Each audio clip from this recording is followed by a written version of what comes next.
Timkey and Pinkey is about female oppression and the struggle for equality. Two sisters, Timkey and Pinkey, live in Pakistan where many girls are denied dreams of a brighter future. Early in life, Timkey dreams to one day become a doctor, and Pinkey wishes to be a writer. However, in their youth, they are taught what their family traditions and religious cultures have in store for them. Their future appears to veer from what the girls had hoped for. Denied of the right to study, they question their fate, traditions, humanity, and what God really expects of women. Despite the hurdles, will they gain the right to education?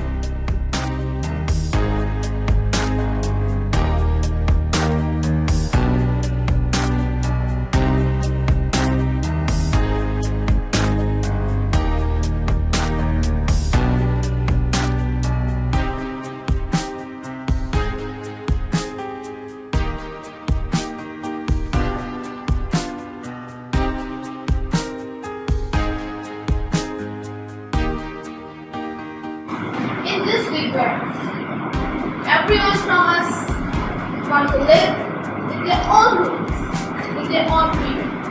But only some of us get those things. Like a few days ago, I read a wonderful story. The title was Timkey.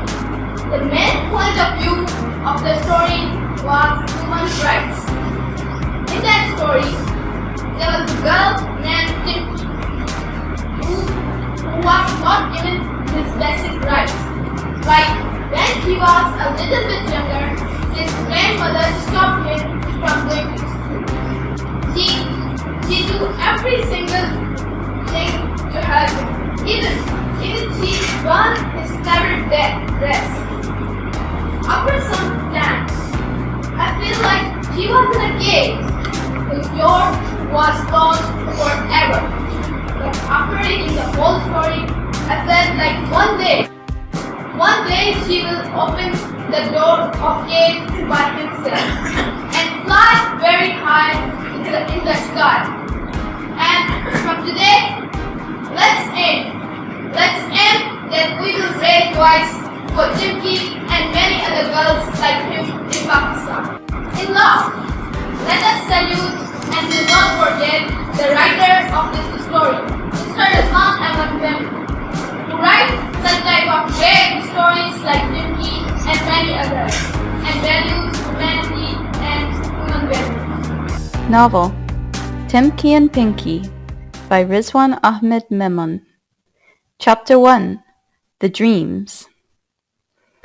My sister and I were playing with dolls in the street under our favorite cirrus tree, eating candies that tasted like soap, and waiting for our friend Popri. That day we planned to marry our dolls to hers, but the intense background noise coming from our house wasn't festive. My father and uncle were arguing. This was nothing new. Their almost daily shouting and bickering had become part of the ambiance of our home. Like grizzled veterans who had become inured to the unusual, we experienced the arguing as an unremarkable part of life. Growing up in a combined dysfunctional family in an underdeveloped village called Akil in Sindh, Pakistan, life wasn't always so easy, especially having to share the same home with other families. My sister, brother, and I lived with our parents in our paternal grandparents' home. We referred to my grandmother as Aman Wadi, senior mother, and my grandfather as Baba Haji. In Islamic cultures, a man who has traveled to Mecca for a pilgrimage is called Haji, and Hajani is a word for a woman who has traveled to Saudi Arabia for the same purpose. My father's brother, Uncle Arbaz, and his wife, Aunt Faria, also lived there along with their 3 sons. Living with 7 other people could be stressful, yet with God's help, we somehow managed. Our home was well built. At least it was better than the other houses in the village.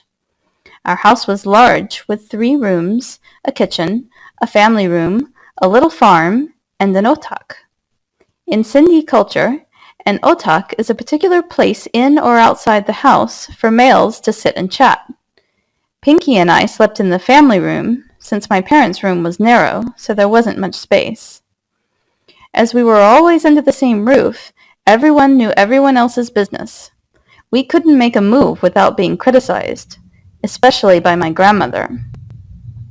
As the matriarch of our family, Amanwadi was extremely strict.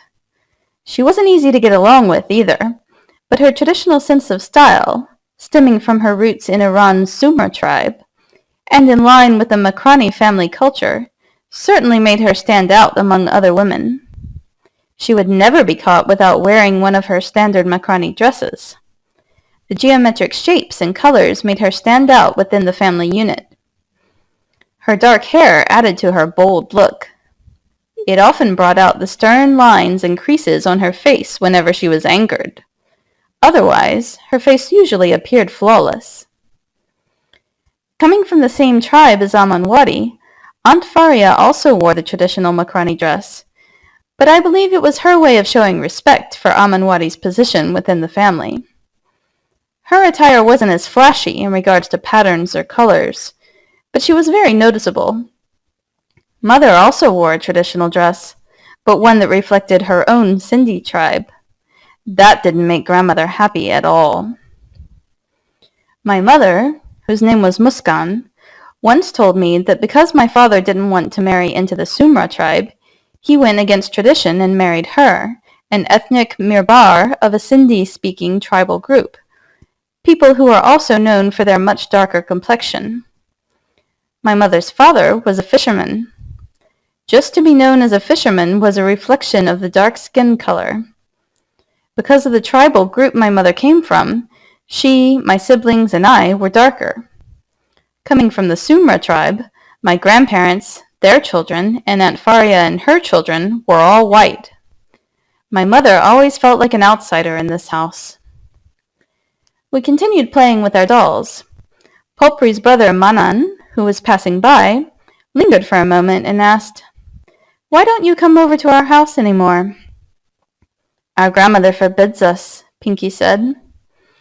Manan had a parrot perched on his shoulder, which repeated Pinky's words. "Forbids!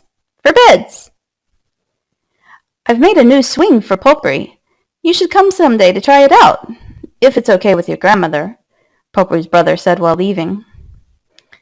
After 15 minutes, Popri finally arrived at the street corner carrying her doll box. "Are you ready?" Hands on her hips, Pinky feigned a scowl at Popri. "We've been waiting for you."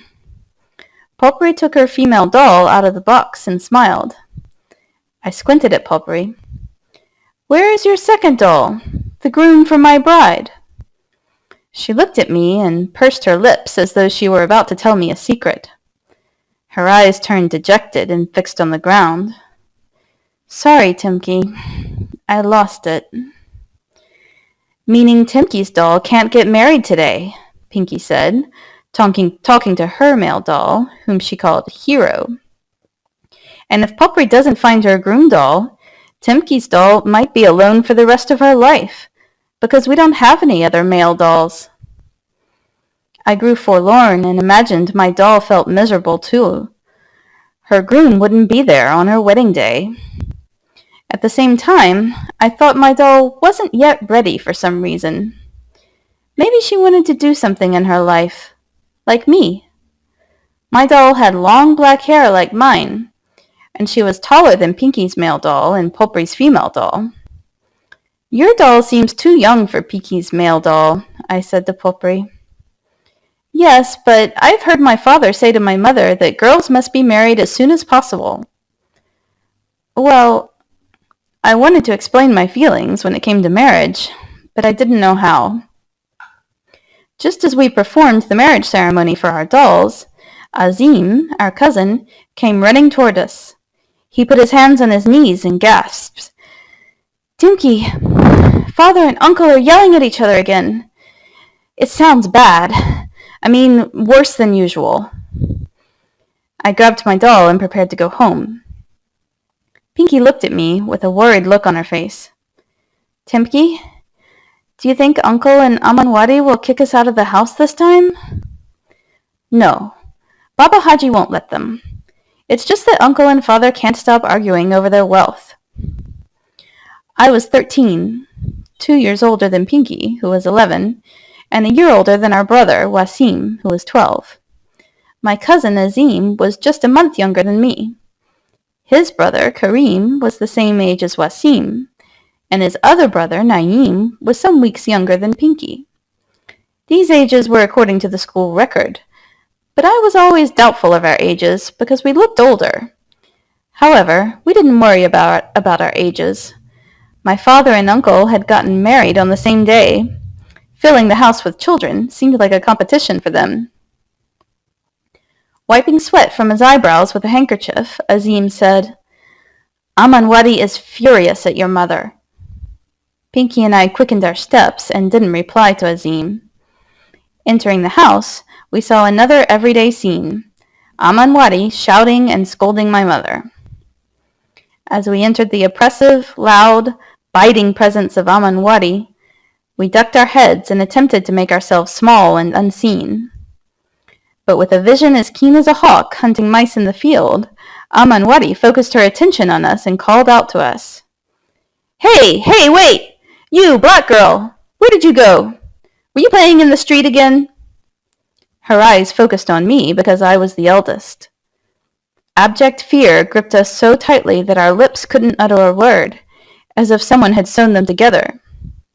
Our grandmother continued scolding us for a minute or two. She didn't forget to mention the Sindhi proverb, "Ran ruli tabuli, mard ruli takuli." It could be translated as, "If a woman wanders, she will go astray. If a man wanders, he will gain experience." This was a proverb she quoted every time we ventured outside. We were too young to question the gender roles in our society at that time. The emphasis was on obedience, not on understanding. Mother asked us to go to our room. We obeyed her directives and waited for her to tell us when we could leave. Pinky threw the doll box on the cot. "Amanwadi doesn't allow Pupri to come to our home," she whined, "and she forbids us from going to her home as well." She crossed her arms. "If we can't play in the street, then where can we play?" I took my embroidery and started working on it, ignoring what Pinky had uttered. My brother, Wasim, came and sat beside me. It was March, and spring had arrived. Perfect weather to play in, but unfortunately, we weren't allowed to enjoy our childhood. My father and uncle kept arguing with my grandfather, and my aunt, Faria, and my mother with my grandmother. The house seemed like a battleground from the depths of hell. Their hatred was like the hatred between rival nations, like the animosity between many Pakistanis and Indians. Each person had become their own country and fought viciously to advance their territory. Their words were like barrages of artillery, and their bodies were like menacing walls covered in barbed wire. No one dared to approach them, and no one escaped the furious blasts of their outbursts. "Why don't you distribute the property, Father? It's better to live separately than be together and fight like enemies every day," my father said, his voice tired. Baba Haji made a fist and shook it. "You'll divide my land and money over my dead body." "Yes, we need to get that black bitch out of here. This Mirba Haryani has ruined our peace since the day she came," added grandmother, referring to my mother. I drew near to the window and kept gazing at them. Mother stared at Amanwadi, but respecting father's instructions, she didn't react much. Father had become a religious fanatic, in contrast to Uncle Arbaz. In addition to that, father followed local customs and was often misguided by the imam of the mosque. He'd grown his beard and regarded his parents as God-sent visionaries. He always apologized to mother for whatever grandmother said and asked mother not to retaliate. Amanwadi often criticized mother for giving birth to only one boy, while on the other hand, she praised Aunt Faria for giving birth to 3 boys. Uncle Arbaz fumed and grew violent, throwing a chair and turning over the table. Father walked toward the street to allow the situation to cool, but his tired face reflected his anger and worry. Father knew Uncle had a temper and would strike him without a second thought, even if father was 7 years older. During times like this, Father went to his usual refuge, the mosque, to avoid a physical fight. The serenity of the mosque helped him ignore my uncle's unkind words, keeping peace at home and grandfather's feelings unhurt. My elders' belligerent attitudes distressed me, fighting over minor issues while ignoring our education and future. I wished I could sink into the floor and avoid even a glimpse of those angry faces that seemed to be a threat to my dream of becoming a doctor. I wanted my elders to see the bright side of life and live in harmony, but I was powerless to influence them.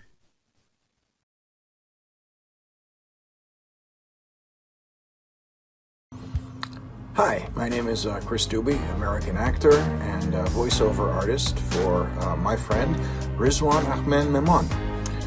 Rizwan lives in Pakistan and is an accomplished author there, written a few books talking about his childhood and what it was like growing up in his part of the world, which for me and people that aren't familiar with that area is quite fascinating and a real sort of jump for us to understand how different cultures work, which is, I think, very important. Where Rizwan lives in the world doesn't necessarily have the same types of ideals and standards that we do in Western society, particularly when it comes to how the intergender relations work. And Rizwan believes, as many people do, that there should be more of an effort made where he is to educate and provide opportunities for young women and women in general. Rizwan has explained to me his beliefs that he feels as though he and men like he should be instrumental in promoting social change in that part of the world in an effort to see to it that their sisters and daughters and mothers and random female strangers even have a better opportunity to live the types of lives that they want and are subject to less in the way of suppression, and they're not allowed to grow as he feels they should be. Although women are quite capable of facilitating social change themselves, anyone can use any help that they can get when they are working on a project and a movement as important as this one. One of the things that Rizwan does is he uses his creative skills as a storyteller to demonstrate what some of the benefits are to changing the world the way that he's trying to promote. And he has also explained to me that he intends to work in the community that he's in to try to bring more schooling and educational opportunities for young women, as he feels they are lacking. I believe that this is certainly an endeavor that is certainly worth our attention, and that a person looking to do what Rizwan says that he's looking to do ought to be given support and encouragement to proceed. So I hope that you will enjoy his stories. At least the voiceover work will be great.